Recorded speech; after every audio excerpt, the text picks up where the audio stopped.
When it was time to open the Christmas presents, my niece grabbed the one I had brought for her. As soon as she opened the box, she looked at me, laughed, and said, "An iPad mini? That's it?" Then she pushed the gift back toward me. I stood there for a few seconds, trying to stay calm. Then I got up, walked to the tree, and started gathering all the presents I had brought myself, 16 packages in total. I put everything in my car without saying a word. My father raised his voice and said I was overreacting. I calmly replied that I wasn't, and that the next morning at 9 o'clock, I would stop paying for the household expenses. He didn't say another word. When I arrived at my parents' house that morning, I already knew how it would go. Every Christmas felt the same, crowded, noisy, full of expectations that no one ever met. My mother would try to make everything look perfect. My sister would show up late with her perfect family and act like she was doing everyone a favor by being there, and I'd play my usual role, the one who pays for everything, the one who keeps things running even though no one ever thanks me. I'd brought 16 gifts that year. I counted them twice before leaving the house. It wasn't about showing off. It was about making sure everyone felt remembered. I had spent weeks choosing each one carefully. Something thoughtful for everyone, even for my niece, who had turned 12 and already acted like a celebrity. I bought her an iPad mini, not because I thought she deserved it, but because my sister had hinted that everyone in her class already has one. When I placed the gifts under the tree, my mother smiled, relieved, like I'd just solved one of her problems. No one asked how I'd been. No one asked how much that must have cost. They never do. Lunch was loud. My father complained about politics, my sister about her husband's work schedule, and my niece scrolled on her phone while everyone else tried to get her attention. I sat there, eating quietly, already counting the hours until I could go home. Then came the presents. My niece rushed toward the pile as if it was a race. She found the one with her name on it, ripped the paper apart, and when she saw what was inside, she looked at me, laughed, and said, "An iPad mini? That's it?" The room went silent. She pushed the box back toward me like it was some cheap mistake. I don't remember what expression I had, but I know everyone was watching. My sister laughed awkwardly. My mother said something like, she didn't mean it that way, but the words didn't matter. What I felt was heavier than embarrassment. It was the kind of exhaustion that builds over years of being taken for granted. I stood up slowly. No one said a thing as I walked to the tree. I started collecting the other gifts I had brought, the ones still wrapped, the ones people hadn't even touched yet. 16 packages. My hands were shaking, but not from anger. It was more like a deep calm, the kind that comes when you finally stop pretending. My mother asked what I was doing, her voice unsteady. My father raised his voice and said I was overreacting. I didn't look at him. I just said, "I'm not." I took the gifts to my car, one trip at a time. The cold air outside felt cleaner than the air inside that house. My heart was beating so fast it almost hurt, but I didn't turn back. When I closed the trunk, it sounded final, like something had ended right there in the driveway. When I went back in, my father stood up. He was angry, his face red, his jaw tight. He told me to sit down and stop making a scene. I told him calmly that I wasn't making a scene, that the next morning, at 9 o'clock, I'd stop paying for the household expenses. He didn't say another word after that. No one did. My mother just stared at the floor. My sister picked up her daughter's gift from the floor, looking embarrassed but not enough to apologize. My niece looked confused, like she couldn't understand why the world wasn't revolving around her anymore. I walked out of the house without saying goodbye. On the drive home, my hands finally started shaking for real. I'd been paying for their groceries, their electricity, their internet, all of it, for almost 5 years, ever since my father retired early and my mother's health got worse. It had started as a temporary thing, just until they got back on their feet, but they never did. They just got comfortable, and I let them. That night, I placed the presents in my living room, 16 boxes, stacked neatly by the window. I didn't open any of them. I just sat on the couch and stared at them for a long time, replaying the look on my niece's face when she said those words. I realized then that it wasn't about the gift at all. It was about how they saw me. I wasn't family. I was a wallet with a heartbeat. At midnight, my phone started lighting up with messages from my sister, my mother, even my father. None of them apologized. They just asked if I could please calm down and come back tomorrow to talk things through. I didn't reply. I knew that if I went back, they'd convince me to keep things the way they were. They always did. So I put my phone face down, turned off the lights, and tried to sleep, but I couldn't. My mind kept replaying every moment of that afternoon, the laughter, the silence, the way no one stood up for me. and for the first time in years, I started thinking seriously about what my life would look like without them. The next morning, I woke up earlier than usual. I didn't set an alarm, I just couldn't sleep anymore. My apartment was quiet, the kind of quiet that usually feels empty, but that morning felt like freedom. I made coffee and sat by the window, watching the empty street. It was exactly 9 o'clock when I opened my banking app and started canceling the automatic transfers. First, the mortgage for my parents' house, then the utilities, then the internet and the streaming subscriptions that my niece used more than anyone else. Each cancellation gave me a strange mix of relief and guilt, like cutting a cord that had been strangling me but had also been part of my life for too long. I didn't tell anyone. I didn't need to. I knew it wouldn't take them long to find out. By 10:30, my sister called. I didn't pick up. She called again, then my mother, then my father. I turned the phone face down again and left it on the table. I went for a walk around the block, trying to quiet my thoughts. The winter air burned my face, but I liked it. It made me feel alive in a way I hadn't felt in years. I realized how many weekends I'd spent in that house, fixing things, paying bills, helping my mother with errands, while they treated me like a background character in their perfect little drama. When I came back, there were 12 missed calls and a few voice messages. My sister's voice was high and sharp, saying I was acting ridiculous, and that Dad was furious. My mother's message was softer but more manipulative. She said she understood I was hurt, but that families shouldn't punish each other like this. Not one of them mentioned the gift. Not one of them said sorry. Around noon, my father called. I let it ring. He didn't leave a message this time. I knew what that meant. He wasn't trying to fix it. He was trying to win. I spent the rest of the day doing small things I hadn't done in forever. I cleaned the kitchen.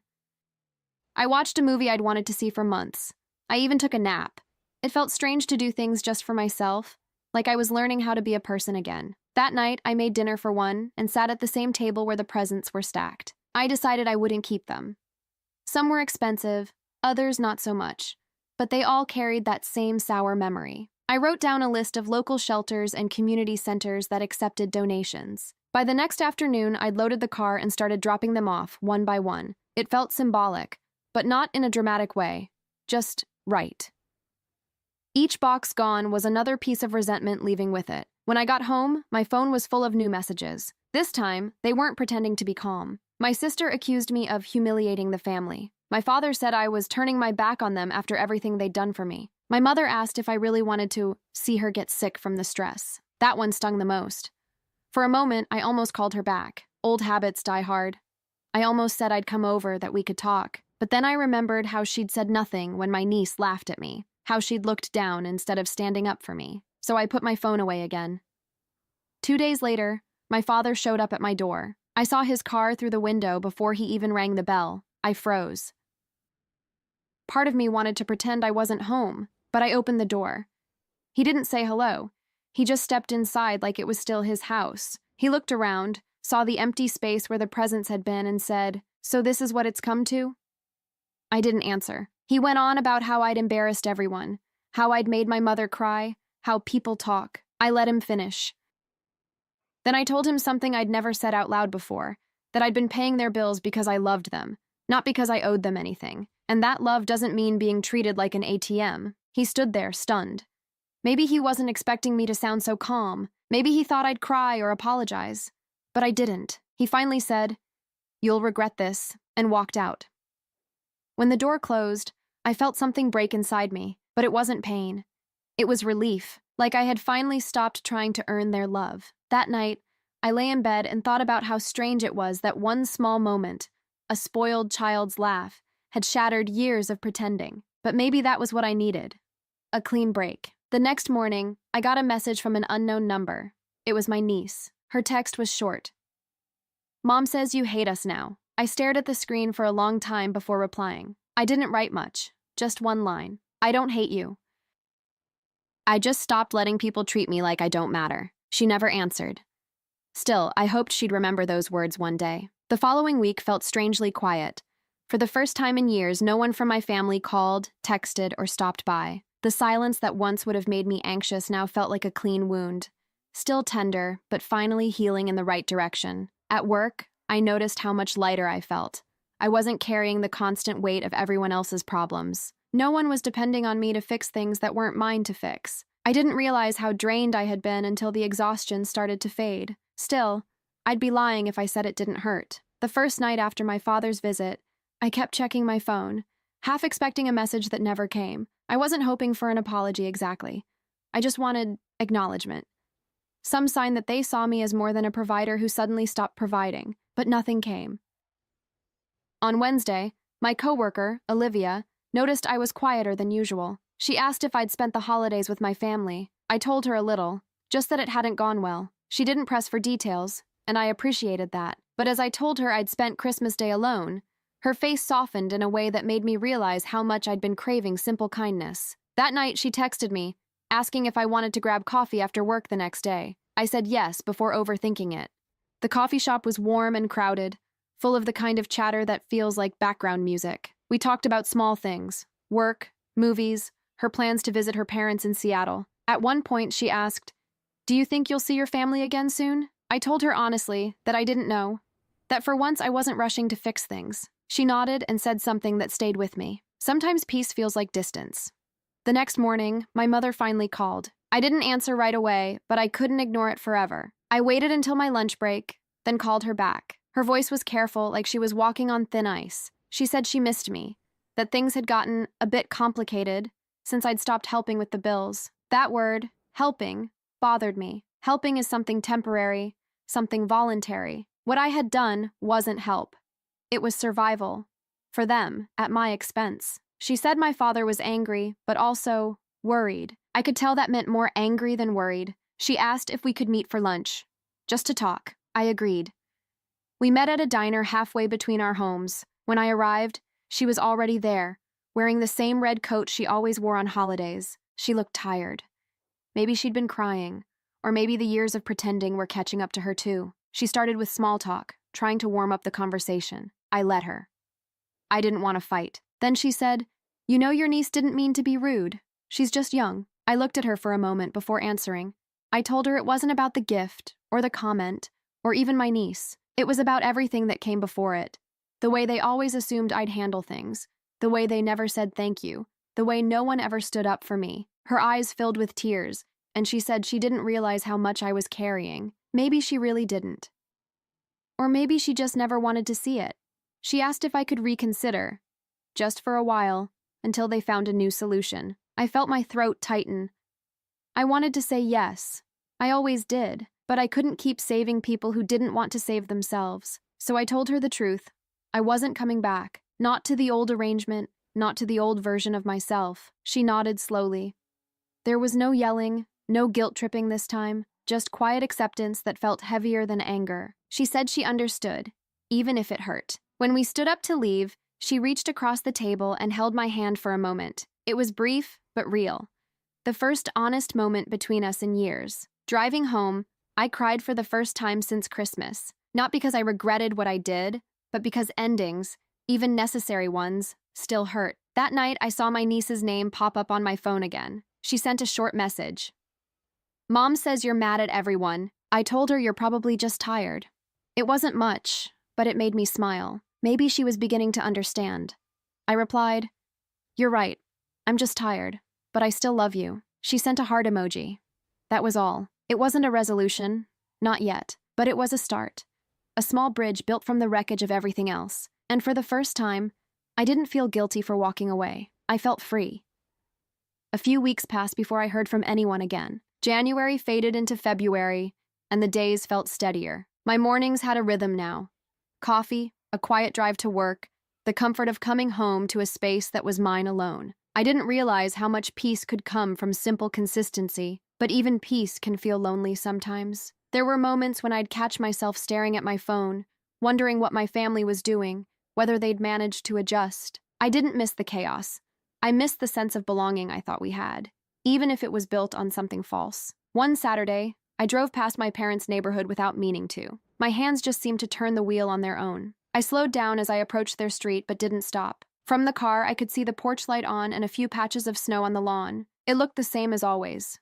Still, I didn't go in. I just sat there for a minute, then kept driving. That night, I got a message from my sister. It was short. "We need to talk." I waited a few hours before answering. When I finally replied, I asked, "About what?" She said, "About Mom. She's not doing great." For a few seconds, my chest tightened. I asked if it was serious. She said it wasn't life-threatening, just stress, blood pressure, anxiety, sleepless nights. Then she added, "She misses you. We all do."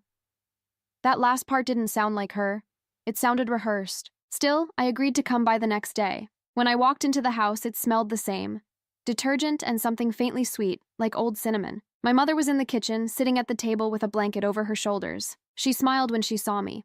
A tired but genuine smile. My father stayed in the living room pretending to watch TV. He didn't turn his head.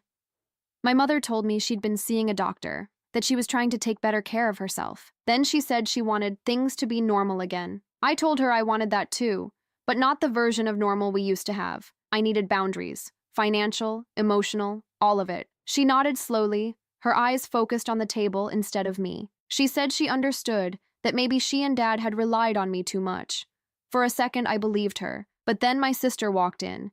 She started talking before even sitting down. She said things were hard since I stopped paying, that Dad was thinking of selling the house, that Mom's health was only getting worse because of all the stress. I felt my stomach tighten.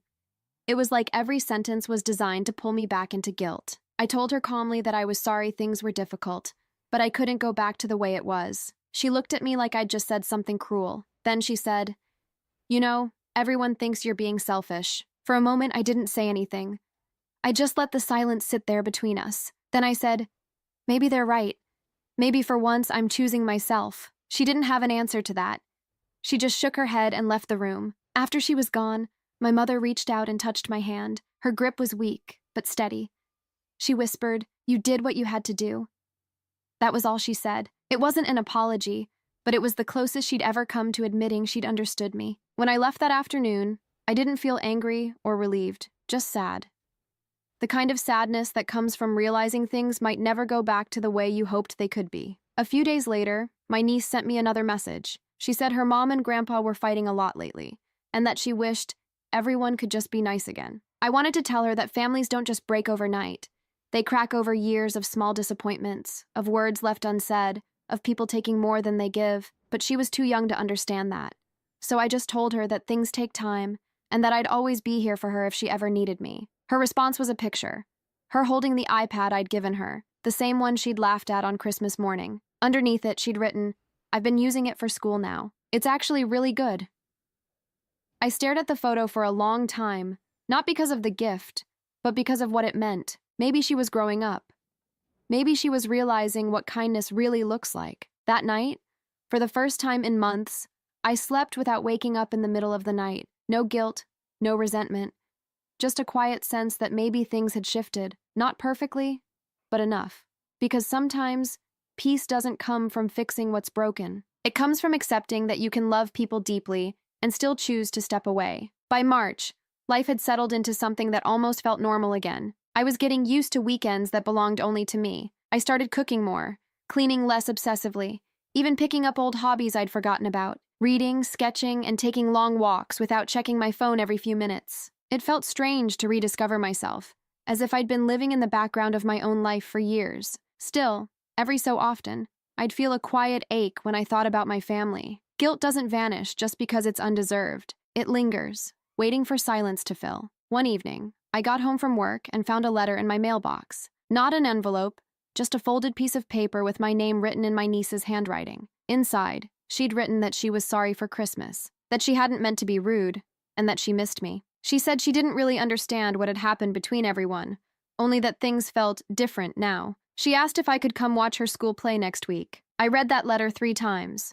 The handwriting was uneven, a few words crossed out, but it felt honest. It wasn't an adult apology, carefully phrased or guilt-soaked. It was a child's attempt to fix what the grown-ups had broken. I went.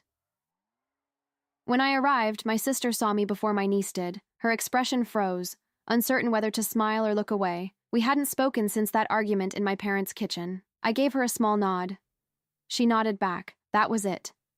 The play was short and clumsy, full of forgotten lines and parents whispering encouragement from the audience. But when my niece walked onto the stage, she searched the crowd until she found me. The moment she saw me, her face lit up. After the show, she ran up and hugged me without hesitation. She smelled like hairspray and paper, and for a second, all the tension I'd been carrying melted away. My sister came over, slower this time. She said thank you for coming, her tone softer than I'd heard in a long time. We talked for a few minutes, small and cautious. She didn't apologize outright, but I could feel a change in her. Maybe not forgiveness, not yet, but understanding. She said things had been hard lately. That Dad was struggling to keep up with expenses and that Mom was seeing a therapist now. I didn't know how to respond, so I just listened. For the first time, I wasn't there to fix it. I was just there to hear it. When I got home, I sat on the couch and replayed the evening in my head. The laughter of the kids, my niece's hug, my sister's careful tone. For months, I'd been waiting for some big resolution, something dramatic that would tie everything together. But maybe that wasn't how real healing worked. Maybe it came in small moments, like quiet nods and unspoken gratitude. The next morning, my mother called. Her voice was softer than before, steadier somehow. She said my sister told her I'd gone to the play, and she wanted to thank me. She didn't say much else, just that it meant a lot to my niece, and to her. I told her it meant a lot to me too. After we hung up, I realized something important. I'd spent so much of my life trying to prove my worth through giving, money, time, effort, that I'd forgotten there were other ways to be needed. Just showing up, honestly and without expectation, had more weight than any expensive gift ever could. That weekend, I decided to visit my parents again, not to fix anything, not to restart what we'd lost, just to see them. When I arrived, my father opened the door. For a moment, we just looked at each other. There was no anger in his face this time, just something like exhaustion mixed with relief. He stepped aside and said, "Come in." We sat in the living room, the same one where everything had fallen apart months ago. My mother brought tea and sat across from me. No one mentioned money or Christmas or the iPad. We just talked about the weather, the neighborhood, old memories that didn't hurt to revisit. At one point, my father said he'd been wrong about how things ended that day. He said he didn't like how I'd handled it, but he understood why I did it. That was as close to an apology as I was ever going to get, and it was enough. When I left that afternoon, my mother hugged me at the door.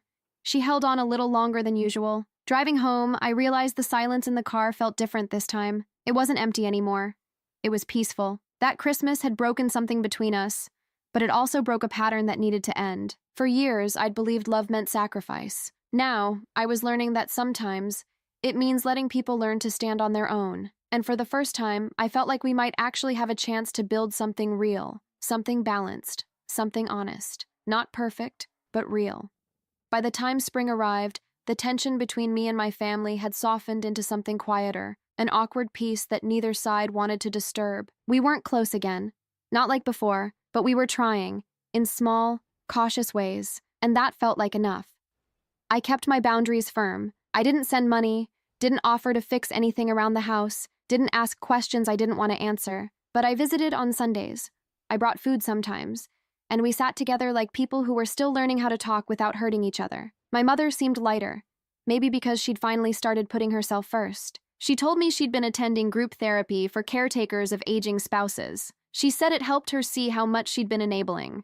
Not just my father, but all of us. My father stayed quiet most of those visits. He wasn't hostile anymore, just reserved. Every now and then, he'd make a small comment that caught me off guard, asking about my job, my apartment, the new book I was reading. I could tell he was trying in his own way, though pride kept him from saying it directly. One Sunday after lunch, I caught my niece sitting at the kitchen counter with her iPad. She was working on a school project, something about designing a presentation. When she noticed me watching, she smiled and said she'd finally figured out how to use all its features. Then she looked up and said almost shyly, "I really like it now."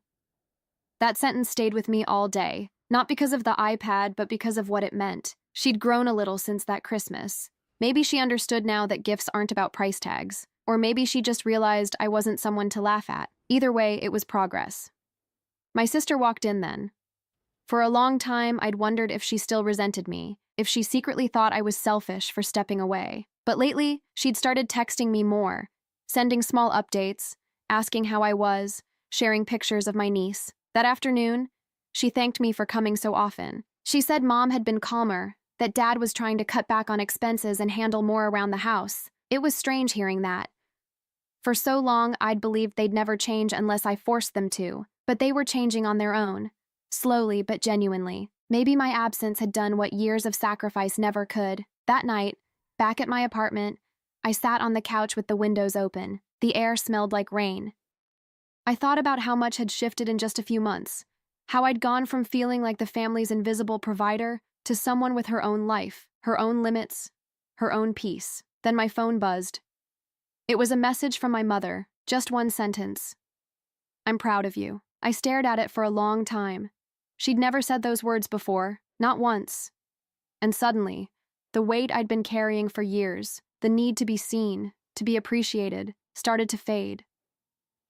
Later that week, Olivia, my coworker, invited me over for dinner. It was the first time I'd been to her place, a small townhouse filled with plants and soft light. We cooked together, and she asked how things were going with my family. I told her the truth, that it wasn't perfect, but it was real now, that I'd stopped pretending everything was fine just to keep the peace. She smiled and said that sounded like growth. When I drove home that night, the city lights felt warmer somehow. I realized that I wasn't angry anymore.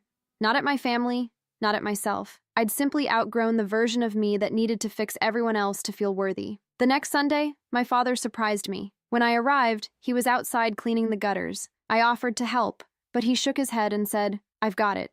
You've done enough." It was such a simple sentence, but it nearly undid me. It wasn't just acknowledgement, it was release. We spent the rest of the afternoon sitting on the porch, not talking much. My mother brought us lemonade, my niece rode her bike up and down the street, and for once the quiet didn't feel tense, it felt peaceful. Before I left, my father said something I'll never forget. He said, "You were right to draw the line." It made all of us wake up. It wasn't a full apology, but it was everything I'd needed. On the drive home, I thought about that first night after Christmas. The silence, the guilt, the shaking hands, how I'd thought I was losing everything, but maybe that moment wasn't destruction. It was transformation. Sometimes love doesn't survive because of endless giving. Sometimes it survives because one person finally stops. I don't know what next Christmas will look like. Maybe smaller, quieter, without the mountain of gifts, but maybe that's exactly how it should be. For once, I'm not dreading it. I'm ready.